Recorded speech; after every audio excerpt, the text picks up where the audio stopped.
Hey there, young scientists. Welcome back to Kiddie Sci, your go-to channel for all things science and math.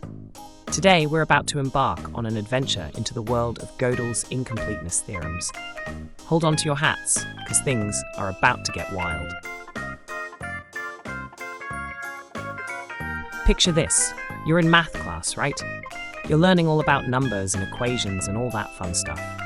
But then along comes this guy named Gödel, who basically drops a bombshell on the whole math world. Gödel was like, hey guys, guess what? You can't prove everything with math. In fact, there are some things that are true, but you can never actually prove them. Mind blown. It's kinda like when your little brother says he didn't eat the last cookie, but you know he totally did. You can't prove it, but you just know it's true.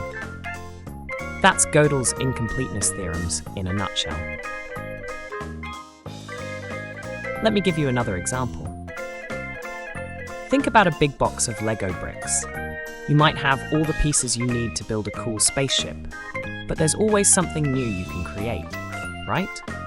Gödel's theorems are like finding out there's always a new way to build something cool with math, even if you thought you had all the pieces. So, why is this important? Well, it basically means that math will never be able to answer all of our questions.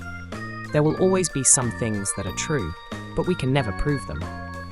It's like a never-ending mystery that keeps math exciting and unpredictable.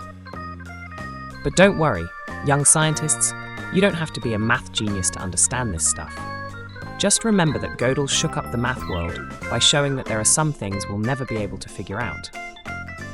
And hey, that's pretty cool if you ask me.